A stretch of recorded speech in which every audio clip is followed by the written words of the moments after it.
Hello, bachcho, let's read the question. And the question here says that which one of the following four metals would be displaced from the solution of its salt by the other three metals? So, हम यहाँ पर बताएंगे what is the key concept for this question.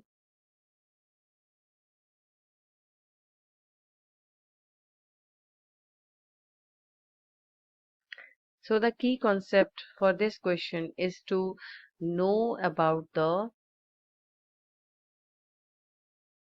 reactivities of metals, यानी कि कौन सा metal किस metal से ज्यादा रिएक्टिव है और कौन सा मेटल किस मेटल से कम रिएक्टिव है। इसके लिए हम रिएक्टिविटी सीरीज का यूज करेंगे। So let's write here the reactivity series of the metal.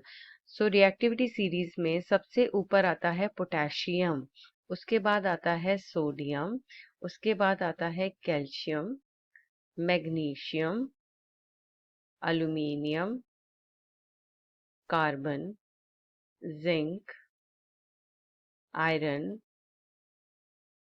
tin, lead, hydrogen, copper, silver, gold, and platinum. So this is the reactivity series और इस series को in the increasing order of reactivity arrange किया गया है. So highly reactive क्या है potassium and then least reactive क्या है gold and platinum. अब हमें देखना है और हमेशा जो highly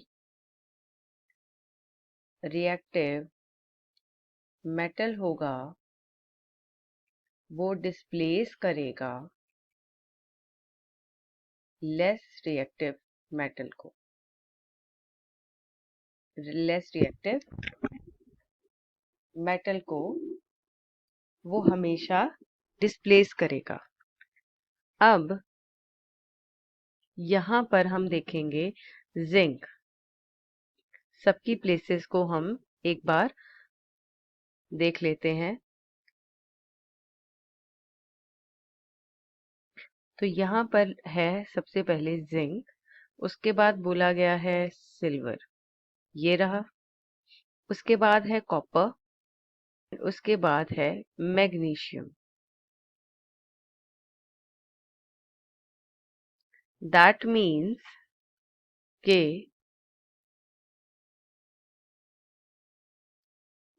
यहाँ पर सबसे ज्यादा जो इस सीरीज में इस ऑप्शंस में बताया गया है वो है सबसे ज्यादा रिएक्टिव मैग्नीशियम। उसके बाद आता है जिंक, उसके बाद आता है कॉपर एंड उसके बाद आता है सिल्वर। सो इस ऑर्डर में हमने लिख लिया।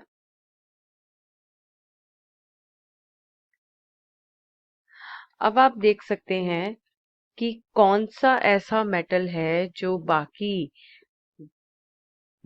तीन मेटल से बाकी तीन मेटल जो हैं उस मेटल को डिस्प्लेस कर सकते हैं। तो यहाँ पर लीस्ट रिएक्टिव मेटल कौन सा दिखाई दे रहा है आपको? सिल्वर। सो सिल्वर जो है ये तीनों मेटल्स से क्या हो जाएगा? डिस्प्लेस हो जाएगा in the displacement reaction. So option number B is the correct option. I hope you have understood this answer very well. All the best and thank you.